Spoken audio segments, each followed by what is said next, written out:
Welcome to Solo, the single person's guide to a remarkable life. Your host, a behavioral scientist and bachelor, talks to leading experts and successful singles about living solo and living well. Travel more, make things, sleep in when you want to. Here's the playbook for the person who is unapologetically unattached. Now, please welcome Dr. Peter McGraw. Welcome to Solo, the single person's guide to a remarkable life. I'm Peter McGraw, and today's guest is me. That's right, I'm back with the third installment of Solo Thoughts. This episode is topical.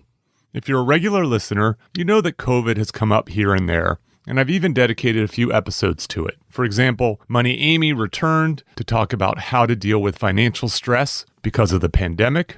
Today, I want to share some thoughts about the current state of the world. But before we begin, I have good news. I'm launching a message board on the Solo page of petermcgraw.org. It's designed to start creating some more community among Solo listeners. So just go to the Solo page on petermcgraw.org. You can scroll to the bottom. You can sign up to contribute to the conversation. There'll be threads about a variety of topics, including individual episodes if you want to comment and discuss. My only request is that you keep things positive and encouraging. That's the kind of thing that people living a remarkable life would do. So let's get started. I'll start with a little bit of a story about how I got here. I recently ran a poll on Twitter asking, at what point did you realize that quote-unquote normal is a long ways away? Option 1, March. Option 2, April or May. Option 3, June to now. Option 4, holding out hope. 32% of respondents said March. 44% said April or May. 21% June to now. And just 3% holding out hope, the true optimist in the group. If I were to answer that question, I would have said June to now. I'm a bit late to the game in recognizing that normal is a long way away. Now, in my defense, I had a chance to avoid a lot of the headache and heartache and the problems associated with the pandemic. When the quarantine hit, I took off. If you're a regular listener, you know that I went out to the Joshua Tree Desert and took a sabbatical from my sabbatical that was good for my mind, body, and soul. And I was really isolated from almost everything that was happening. I came back for a few days, and then I did a road trip up to Oregon. I figured I'd go to a place that has no people and got to sort of put off dealing with this for a little bit longer. But since then, I've settled back into my box in the sky in Hollywood, California. And it's around this time that things were starting to open up more and more. For example, my gym reopened. And so I went back to the gym. I like working out. And to be honest, it just really wasn't the same.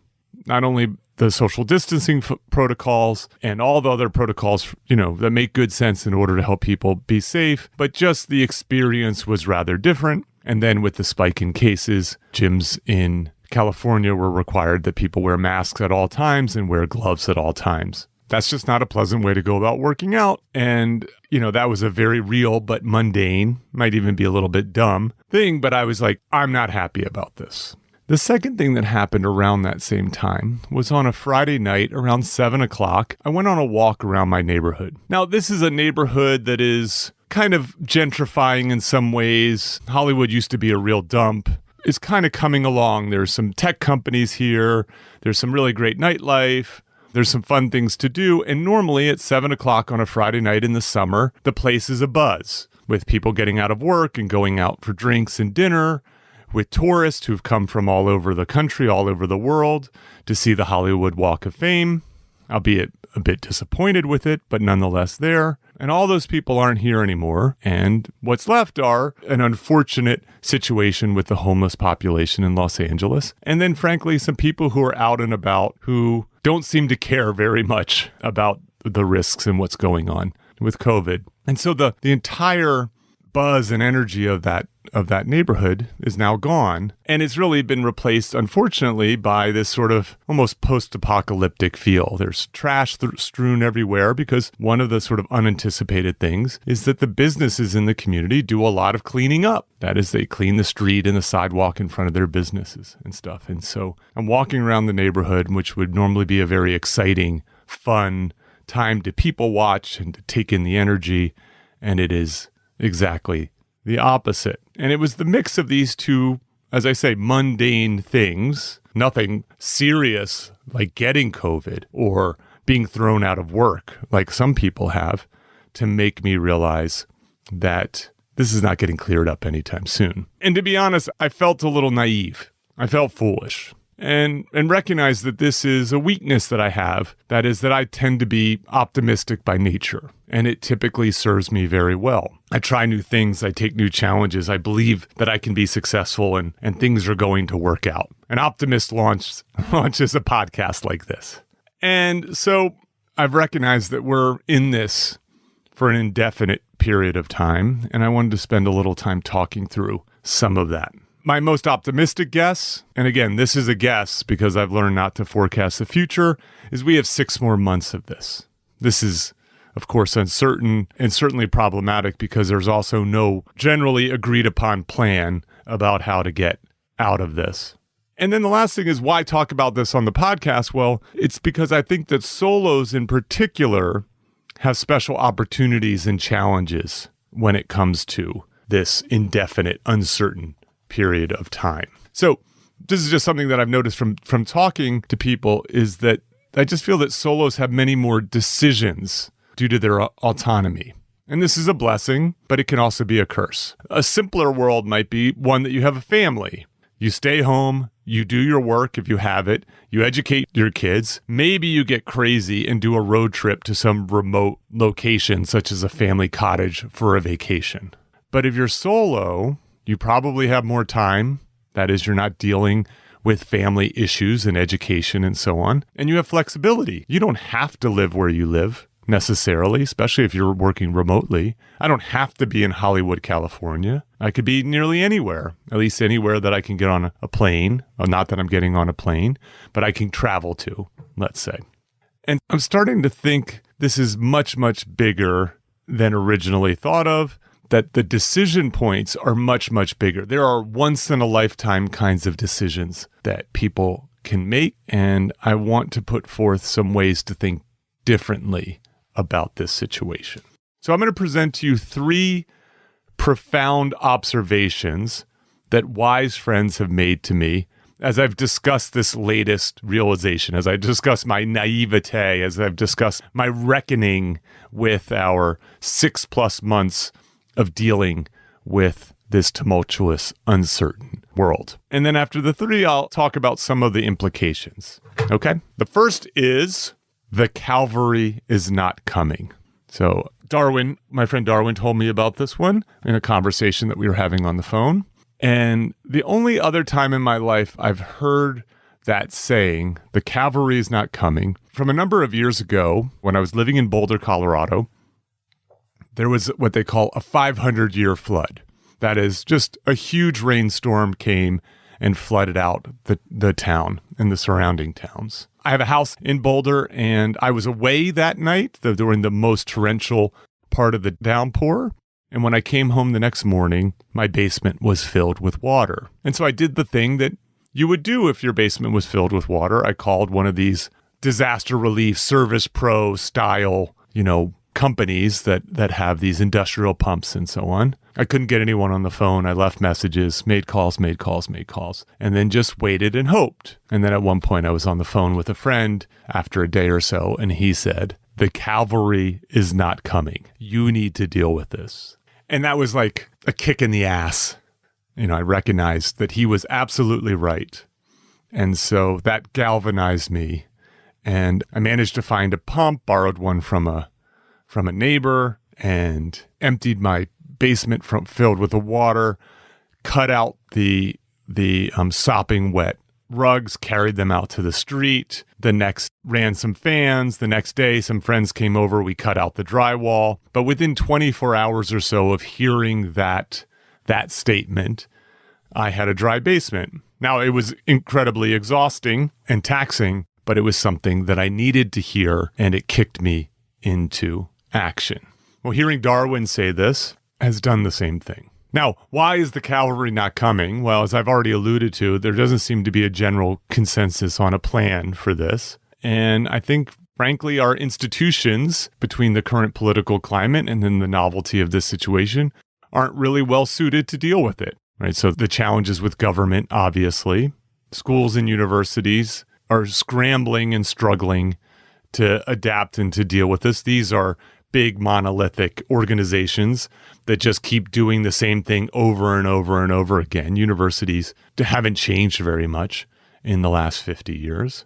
They're not agile. Corporations are oftentimes just trying to survive and forgoing what would normally be their focus on customer service.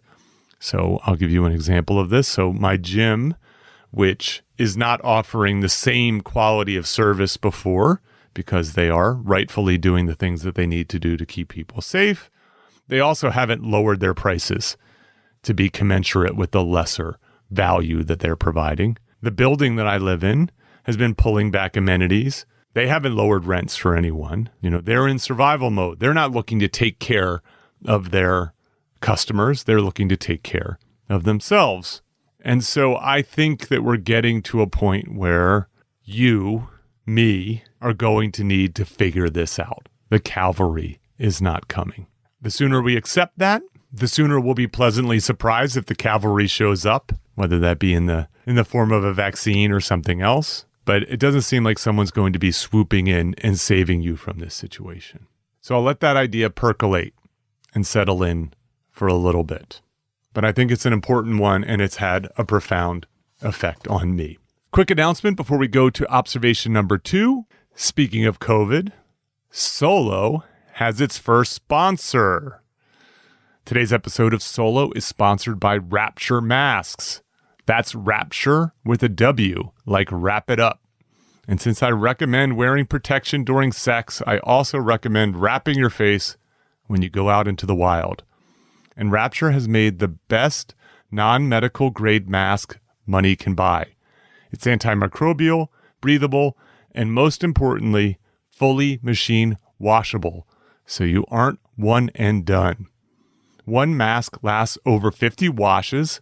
I've been using mine for weeks. It's my favorite mask.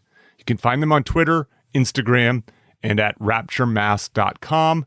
That's Rapture, WRAPTURE, masks.com. And you can use promo code Rapture Solo at the checkout for a discount. Stay safe out there, my fellow solos. Okay, on to the second observation. It's a rainy day. My friend Steven made this observation as I was having a conversation with him about the cavalry's not coming. So this saying of, saving money for a rainy day. Right? So if you've taken care of business in your life, you've saved money for a rainy day, for an emergency, well, this may be it. You use your rainy day fund, assuming you have one. Well, this is a once-in-a-lifetime situation. My question for you is, can you throw money at this problem? Whatever problems you're facing, whatever challenges that you're having right now, can you buy your way out of it? What might that look like? Well, that might look like taking off to the desert for a couple months. It might be doubling up on your therapy sessions with your mental health professional. It might be helping out someone in need. I don't know what it might be, but what I'm saying is, if you've done the hard work, you've made the sacrifices, you've saved the money, this might be time to use it to solve your problems. Now, this may not just be money, this may be time. So maybe money isn't going to solve the problems that you're facing, but time might. And so the question becomes, what are the things, the unimportant things, what are the things that you can let go that may be filling up your schedule and getting in the way of you taking care of yourself, taking care of this situation?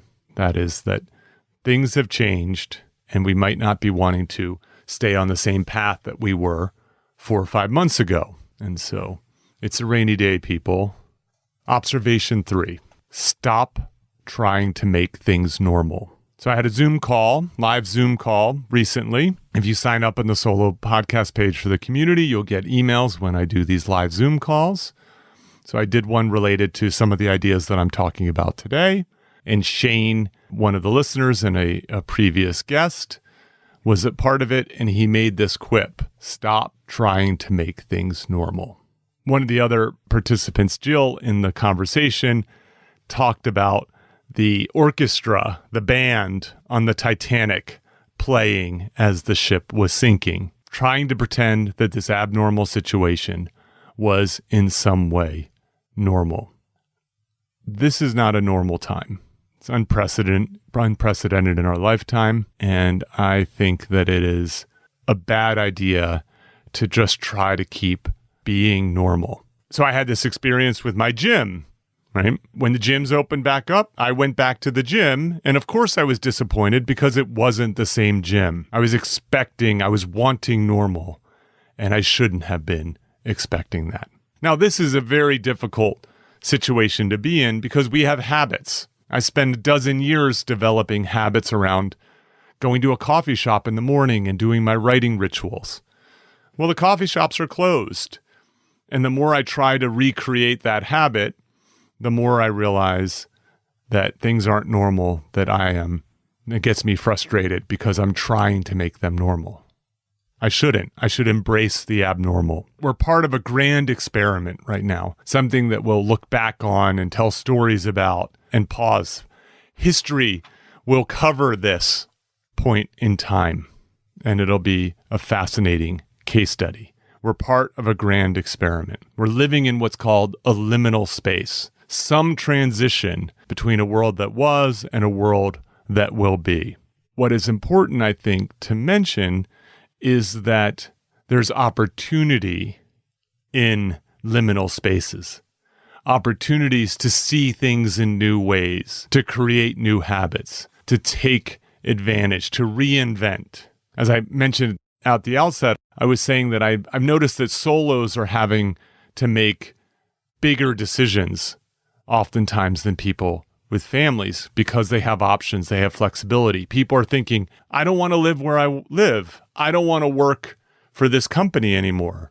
I want to be more autonomous. I want to live in a place that's sunnier. I want to live in a place that has more mountains, whatever that might be, whatever those dreams and hopes and ideas and ideals that people have are suddenly something to be reckoned with. And so I ask you to stop trying to make things normal, to recognize the abnormality and to embrace that abnormality and to think, what might you do with that abnormality? These three observations, all within a week of each other, have had a profound effect on how I'm thinking. I'm putting everything on the table, from where I live to what I do, how I go about doing it. There is good news for you as a regular solo listener. This has made me even more committed to this podcast. This is one of those things that I find myself compelled to do. I find it something that I want to spend time on. I want to do better, hence launching the message board, hence trying solo thoughts, and so on and so forth. Let's build a community. Let's start a movement. In closing, I want to share a few ideas about some of the implications of these three observations. But unfortunately, I can't tell you what to do. What you do with this is going to be on your shoulders. I would invite you, first of all, if you don't already do this, to begin journaling. Start writing down what's happening, how you're feeling, what you're thinking, what's going on. That's going to serve you in two ways. One is it'll just be fantastic to look back on this at some period of time when things do go back to a new normal and be able to recreate these moments. The second thing is the act of writing is going to help you think about it. It's going to help you clarify. So I would say that one implication is, as you think about these things, write down your thoughts, slow down your thinking, and keep them for posterity. One of the things that I think is also important to understand is there's probably a way to make this situation more tractable. Obviously, uncertainty is very unpleasant, and if we knew that 6 months from now everything's going to be fine, we can get through that. But who knows what it'll be? And so the way I've been thinking about it is, how do I get through the end of the month? How do I get through the fall? And then how do I get through beyond January? And so the most immediate is, what are my next 30 days going to look like in terms of my health, my well-being, my relationships, my work. What is it that I want perhaps to accomplish with this abnormal time? And breaking those things up where you're able to be much, much more focused on the present, and then we'll worry about the future a little bit later. The next thing is to figure out what's your risk profile. And there's sort of two ways to think about your risk profile. One is, how do you think about and feel about your risk of getting this illness, of getting COVID? And what are the implications for you and for other people? So one thing that seems very clear is that this is a fairly highly transmittable virus, and then one that has mixed effects physically. That is, there are certain groups of people who it is very damaging and deadly for, most notably elderly folks, and then other folks who already have a lot of pre-existing conditions, who are overweight, who are diabetic, and so on. The good news is, if you're younger and if you're healthier, it may be unpleasant to get it, but it isn't devastating. And we're getting more and more evidence that suggests that is indeed the case. And so one of the questions is, to what degree do you want to accept some risk or not with regard to the illness? And what I'm saying is, this is beyond wearing masks. I mean, people should be wearing masks, but this is about how much you want to venture out into the world and so on. One of the things about solos is that because they often live alone, they're much less likely to be a risk of transmitting it. I have friends who have 6 people in their household, and the concern is their actions have an effect on others. The other risk profile, besides the one of your own health and safety, is how much of a bet do you want to make on this situation? How much change, how much of your rainy day fund are you willing to use to try to solve your problems in the moment versus building for some uncertain future? Again, I can't tell you how and what to do. I think people are often in wildly different situations to begin with, and then they also just have different comfort levels in terms of this. I will tell you this, I have decided that I am going to spend more money than I would normally to try to make my life more remarkable during this time. Now, second to last thing is this idea of, can you really be bold and think more than just surviving this indefinite, tumultuous time? Might there be options to try to live more remarkably while you're there? I invite that as a thought experiment. So our natural tendency is just try to survive. But is there something about this moment that you can consider that might be making it even more remarkable? In my case, it's doubling down on this podcast, this idea of, can I continue to try to remove the stigma of being single from the world? Can I help people who are not represented, who are overlooked, not only feel better about their situation, but be proud of their situation, and to help inspire them and give them information and examples to look beyond survival and to focus on thriving? One way to think about doing this, that I'll say in conclusion, is to rely on something that I talked about in Solo Thoughts 2, where I talked about the PERMA model, that maybe this is a time to experiment with a different path to a good life. So I'll give you my own personal example of this. I'm an incredibly ambitious person. I like to create big, hairy, audacious goals, put them on a calendar, and then work systematically in order to achieve them. And so the A in the PERMA model, achievement, is a big part of my remarkable living. And it's well served me for 30 plus years, whether it be with regard to athletics or academics or business and so on. What I've gotten to thinking about is, I've always had a little bit of M, meaning, sprinkled in there, whether that be trying to help my students live better lives in my teaching, or, for example, this podcast. Well, I've decided that I'm going to let go of achievement for a while. So I'm purposely taking a step back from some of my other projects that are much more business focused and achievement focused. And I'm going to be focused on much more meaning related things. And I'm going to see how that feels. I'm going to see how that goes.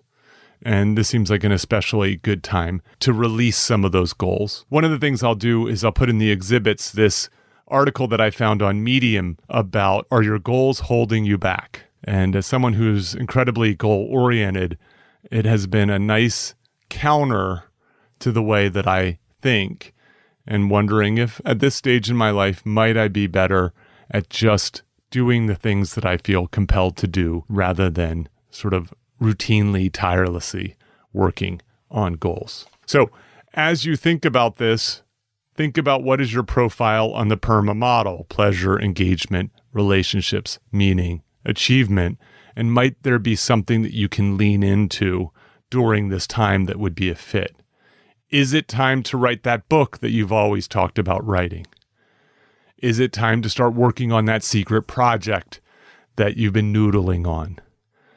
Is it a time to reconnect and reconcile with important friends and family in your life that you may have lost track of or have been feuding or disagreeing with, and letting bygones be bygones? I don't know. Give it some thought, please. Thank you for listening, good solos. Tell me what you think of Solo Thoughts. Tell me what you think of the new message board. You can do it on the new message board. Just go to the solo page on petermcgraw.org. We will be returning next week with a regular episode. Until then, onwards. Thank you for listening to Solo, the single person's guide to a remarkable life. For more about our guests and show notes, go to petermcgraw.org. Please subscribe and share with your single friends.